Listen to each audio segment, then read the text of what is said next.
Սոսի հեռուստատեսության եթերում իր աշխատանքն է սկսում լուրել լրատվականը, բարև ձեզ։ Սիսիանի տարածաշրջանի Նորավան գյուղում կարտոֆիլի բերքահավաքը արդեն սկսվել է։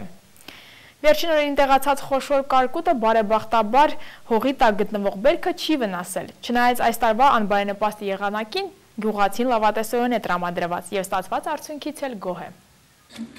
Սիսիանի շրջանի Նորավան գյուղում կարտոֆիլի բերքահավաք է, տարին լավ լինի թե վատ, բերքն առատ լինի թե սակավ, աթար են վառում, կարտոֆիլ խորովում։ Կարտոշկեն քանդես, կրակ չանես, դա մեր սովորույթին չի փռնեմ, այս տարվա կարկուտը, երաշտը չի թողել որ լավ լինի, բայց էլի գոհ ենք։ Տարին անբարենպաստ էր, վաղ գարնանը խոնավությունն էր շատ, հետո ջերմաստիճանը կտրուկ նվազեց, ծաղկած ծառերի վրա կարկուտ տեղաց։ Այս գյուղում անկույզի մեծության կարկուտ եկել է նաև մի քանի օր առաջ։ Լավրենտ Առաքելյանը դրանց նմուշները սառնարանում է պահում։ Էս ա եղել։ Երկու դեպքում։ Հələ այս մանրնին անձրևից հետո ենք հա։ Երկու ամենը մի ձվի բոյ։ Լրիվ ջարդել է, եկող տարի բերքը ավելի վատ է լինելու։ Այն մատրաշճեղները լրիվ կոտրատել, փշերը թափել։ Այնինչ հողի տակ է եղել փրկվել է, ասում է Սերգեյը, եթե տարին բարենպաստ լիներ, կարտոֆիլի բերքը առավել առատ կլիներ։ Նորավան գյուղի մի մասում ոռոգման ջուրը լուրջ խնդիր է։ 4 ամիսա մի գրամ անձրև չկեմ։ Էլի լավ է։ Մարդ կասկի երետել չունի։ Կարտոֆիլի այս ցանկը մշակել են Հայաստանում արտադրվող Ազով հոբակտերին կենսապարարտանյութով։ Հիմա Սյունիքի գյուղատնտեսության աջակցության մարզային կենտրոնի աշխատակիցներն այստեղ են տեսնելու արդյունքը։ Կենսապարարտանյութը կիրառելի է բնակլիմայական բոլոր պայմաններում եւ բոլոր տեսակի հողերում։ Ունի հողամիներալային տեսք, ինքը իրենից ներկայացնում է մանրէների, բակտերիաների միացություն, որոնք ընկնելով հողի մեջ, հողը դարձնում են ավելի բերի, հողում է առկա նյութերը, որոնք բույսերի համար մատչելի չեն, դարձնում են բույսերի համար մատչելի, նրանք ազդեցություն են նաև որոշակի սնկային հիվանդությունների դեմ, ինչպես նաև ավելացնում են բույսերի ծլունակությունը, վաղահասության են բերում եւ այն օգտագործում են նաև որպես փոխարինող սովորական պարարտանյութերին, ցանկալի է առաջին անգամ տալ համակցված եւ պարարտանյութերը եւ կենսապարարտանյութը ինքը շատ մատչելի է, քանի որ հեկտարի հաշվարկով ծախսում է ընդամենը 4-ից 5 կիլոգրամ ազոֆոբակտերին։ Երկրագործության գիտական կենտրոնի կրտսեր գիտաշխատող Արամ Պողոսյանը փաստում է ազոֆոբակտերինը մոտ 40%-ով բարձրացնում է բույսերի բերքատվությունը, 1 կիլոգրամը փոխարինում է 5 տոննա գոմաղբին 50-ից 60 կիլոգրամ ազոտական եւ ֆոսֆորական պարարտանյութերին միասին վերցրած։ Սյունիքի գյուղատնտեսության աջակցության մարզային կենտրոնի աշխատակիցները ցանքի, աճի, հիմա էլ բերքահավաքի ընթացքում ֆերմերին աջակցում են, տրամադրում անհրաժեշտ խորհրդատվություն։ Սկսած ցանքից, սերմի ախտահանությունից, որը կատարվել է ազդոբակտերինի միջոցով, ագրոտեխնիկական միջոցառումները սկսվել է ցանքից, նրանից հետո ցանք պարարտացում համատեղ, կատարվել է պայքար մոլախոտային բուսականության դեմ, պայքար վնասատուների դեմ, սնկային հիվանդությունների վնասատուների դեմ։ Ընդհանուր առմամբ մեր հանձնարարությունը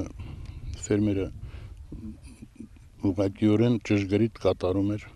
լավագույն դեղամիջոցներ ենք օգտագործել, արդյունավետությունը գերազանց է, ընդհանրապես կոլորիդյան բզեզի հետ չի երևացել, արարածային սնկերի, ասենք ֆիտոֆտորոզի նմուշ անգամ չի երևացել, պրոֆիլակտիկ սրսկումների արդյունքում մենք ստացանք նորմալ իրավիճակ։ Պարարտանյութը կիրառելի է ինչպես բանջարաբոստանային, այնպես էլ հացահատիկային մշակաբույսերի համար, սնուցում են նաև պտղատու այգիները։ Ազոֆոբակտերինը թողնում է տևական ազդեցություն, ապահովում է էկոլոգիապես մաքուր սնունդ։ Մեր խորհրդով թող ֆերմերներն իմանան, մենատնտեսները, որ այդ կենսաբանական պարարտանյութով հնարավոր է լավագույն արդյունքի հասնել։ Նա բարձրացնում է մինչև 40% բերքատվությունը, կարտոֆիլը լինում է առողջ, էկոլոգիապես մաքուր, խորհուրդ ենք տալիս նաև մնացած բուսատեսակներին։ Նույնիսկ ջերմոցային տնտեսությունում, հացահատիկային ցանքերում, պտղատու ծառերում դա անհրաժեշտություն է։ Փոխարինում է մոտավորապես 1 կիլոգրամը 5 տոննա գոմաղբին 50-ից 60 կիլոգրամ ազոտական եւ ֆոսֆորական պարարտանյութերի միասին վերցրած։ Սա ֆերմերի համար նորություն է, արդյունավետ մեթոդ է, մեր խորհուրդն է, որ բոլորը ձգտեն օգտագործել եւ իրենց փորձով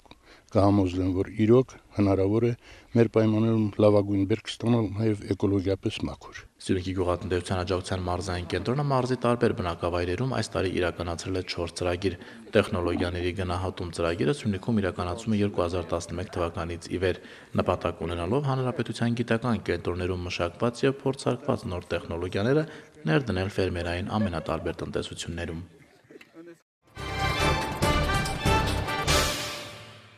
Չնայած այս տարվա շոգ եղանակին Կապանի բժշկական կենտրոնի վնասվածքաբանության բաժանմունքում օձի խայթոցի դեպքերը համեմատաբար քիչ էին։ Կոտրվածքները եւ այլ տեսակի վնասվածքները եւս վերջին ամիսներին մեծ թիվ չեն կազմել։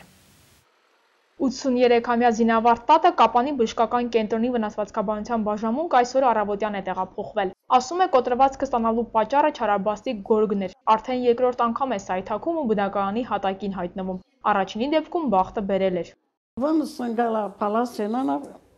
vırmınga. Şrap dediler şalçandra astvastvaca. Tırmpat alın al kırı çalışım. Dağısık yek alın kırı çalışım ve yegen. Amboç kişeri palaseyranım lendi pranal. Nesvani ilagem. Zvonos tıkıltonus yeranim. Şat pis. Ի տարբերություն Զինավարտ Տատի 36-ամյա Մայկոն Արզումանյանը կարողանում է արդեն ձեռնափայտով քայլել եւ 2-3 օրից տանը կլինի։ Ասում է մարտին տեղացած անժամանակ ձյունն է ջարդված ոտքի պատճառը։ Քաղաքում է պատահել։ Հիմա էլ բերել են վիրահատությունը լավ անցել է, հիմա էլ մետալը հանել են այսօր 6 ամիս անց հաներեք։ Ընդհանուր առմամբ վնասվածքաբանության բաժանմունքում այս ամռանը աշխատել են բնականոն հունով։ Բաժանմունքի վարիչ Սարիկ Կաթաջանյանի խոսքով հունիս-օգոստոս ամիսներին օձի խայտոցի դեպքերը չնայած այս տարվա աննախադեպ բարձր ջերմաստիճանին սակավաթիվ էին։ Արտարոց ոչինչ չի արձանագրվել։ Բոլոր տեղափոխվածների կյանքը հնարավոր է եղել փրկել, ասում է։ 5 դեպք եք ունեցել, 3-ը Կապանի բնակիչներ, 2-ը մեկը Մեղրիից, մեկը Էջմիածինի քաղաքացի։ Էջմիածինի քաղաքացին այդ բանի Սրաշենի տարածքում մինազերծման աշխատանքներ կատարելուց օձ էր կացել։ Ու 5 դեպքից 3-ը միջին ծանրությունով ընթացան, 2-ը թեթև ընթացքով։ Անցյալ տարի 8 դեպք ենք ունեցել, տարի ենք ունեցել 12 դեպք, տարի եղել 4 դեպք, այս տարի 5 դեպք։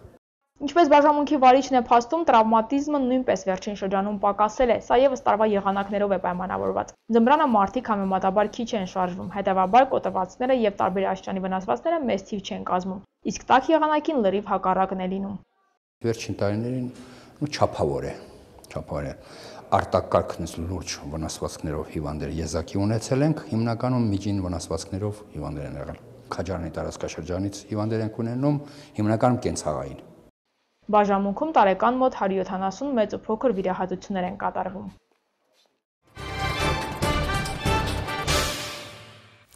Հոկտեմբերի 1-ը տարեսների միջազգային օրն է։ Առաքելություն Հայաստան բարեգործական ճաշարանում օրը տոնական էր։ Տատիկներին ու պապիկներին շնորհավորեցին համար 13 նախակրթարանի սաները եւ Կապանի քաղաքապետին կից խորհրդի անդամները։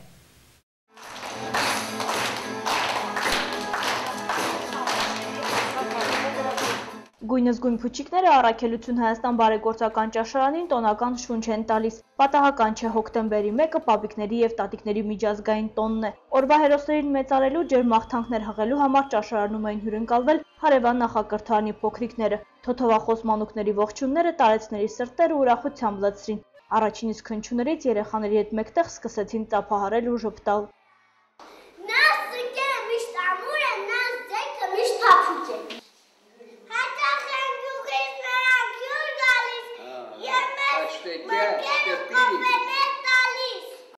Բարեգործական ճաշարանը սոցիալապես անապահով եւ միայնակ ծերերի մշտական բարեկամն է արդեն 14 տարի։ Այստեղ ամեն օր քաղաքի տարբեր թաղամասերից 100-ից ավելի շահառուներ են գալիս, կերակուրներ ճաշակում, իրար հետ օրվա անցուդարձը քննարկում։ Ես նրանց առողջություն եմ ցանկանում բոլորին, ցանկանում եմ անամպ երկինք եւ այդ ծերությունը թող լավագույն ձևով իրենք վերջի անցկացնեն։ Բոլորին էլ առողջություն եմ ցանկանում։ 85-ամյա Կոլյա Պապը մասնագիտությամբ էլեկտրաքարշավար է։ Ժամանակին Կապանի նախկին լեռնահարստացման կոմբինատի լավագույն աշխատողներից էր։ Կյանքիս 30 տարիները այնտեղ են անցել, ասում է, արդեն 24 տարի է մենակ է ապրում։ Զավակներ ունի, սակայն խոստովանում է, չի ցանկանում նեղություն պատճառել, հպարտանում է 7 թոռներով ու 10 ծոռներով։ Տղա սաղճիք Ռուսաստան ալնում, տղա ստեղա, հա, բայ, չերան, շնհավորում։ Զանգերը ինչ են մաղթել ձեզ։ Հա? Ինչ են մաղթել ձեզ։ Առողջություն, հաջողություն, երկաթայինների կյանք։ Դեալ երկաթային 80 տարեկանի մեջ եմ ես։ Ինչքան ապին ու կտիրած։ Սեղանների շուրջ հավաքված տարեցները կերակուրների անուշաբույր հոտը առել են դեռ նախամուտքից։ Սպասում են հարգելի պատճառով էլի հյուրեր պետք է գան։ Կապանի քաղաքապետարանին կից երիտասարդական խորհրդի անդամները շուտով միացան եւ շնորհավորեցին տարեցներին։ Հոգով հարգելի երիտասարդներ, շնորհավորում ցանկանում ենք ամենայն բանին թող միշտ ուշադրության կենտրոնում լինենք։ Ճիշտ ասած, սա առաջին նմանատիպ քայլը չէ, որ խորհուրդը նախաձեռնում է, ուղղակի երևի թե առաջին անգամն է, որ ձեր օջախում ենք հավաքվել։ Մեր խորհուրդի անունից ու նաև խորհրդի նախագահի անունից փոխանցում եմ շնորհավորում։ Բարեգործական ճաշարանի ֆինանսական միջոցները գոյանում են Առաքելություն Հայաստան հասարակական կազմակերպությունից եւ համայնքապետարանն է արդեն 2 տարի համաներդրում կատարում։ Պահանջարկը շատ է, ասում է Լևա Պողոսյանը, սակայն պետք է նոր աջակիցներ գտնեն։ Կազմակերպությունը կարողանում է մասնագիտորեն ֆինանսավորել ճաշարանի աշխատանքները, ոչ միայն ճաշարանի աշխատանքները, այլ նաև սոցիալական աշխատանքները։ Ոչ միայն մենք կերակրում ենք ճաշարանում տարեցների, այլ նաև 90 տարեցներ ունենք տներում, որոնց սպասարկում կատարում է մեր կազմակերպության աշխատակիցների կողմից։ Ունենք ֆինանսական աջակցության խնդիր, որի համար դիմել ենք մենք Զանգեզուրի պղնձանբոլորային կոմբինատի նոր ղեկավարությանը եւ նրանք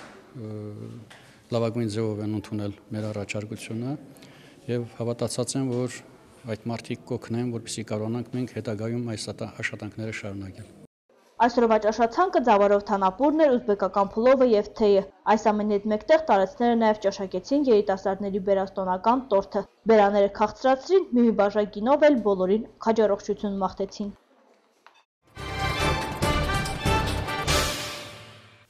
Ոստիկանության տեղեկացմամբ սեպտեմբերի 30-ին ժամը 14:50-ին հիվանդանոցից ոստիկանության Գորիսի բաժին հաղորդում է ստացվել, որ փակ գանգուղեղային վնասվածք գլխուղեղի ցնցում ձախ սերունքաթաթային հոդի էպիֆիզոլիա ախտորոշմամբ իրենց մոտ բուժօգնության է դիմել 7-ամյա Անդրեյ Ան եւ հայտնել, որ վնասվածքը ստացել է վրաերթի հետևանքով։ Պարզվել է, որ նույն օրը ժամը 13-ի սահմաններում Գորիս քաղաքի Սյունիքի փողոցում նրան վրաերթի է ենթարկել անհայտ ավտոմեքենայի վարորդը։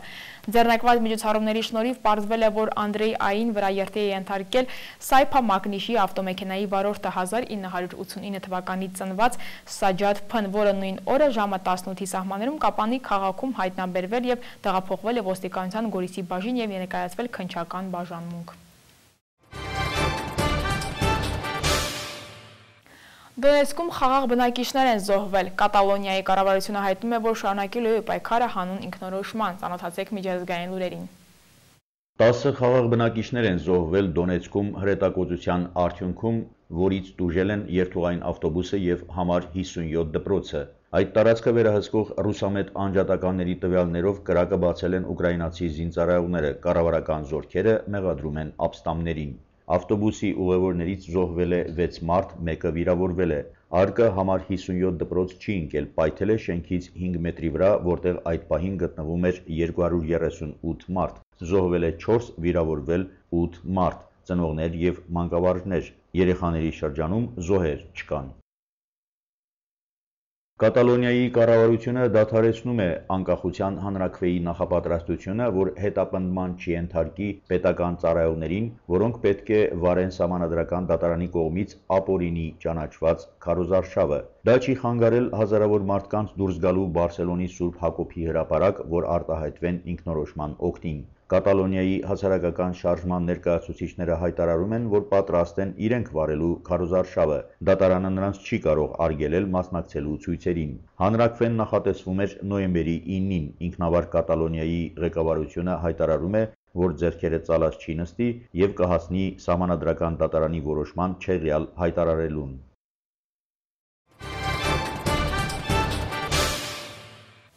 Այս ժամի համար նախատեսել էինք այսքանը, ես ձեզ հրաժեշտ եմ տալիս մինչ նոր հանդիպում։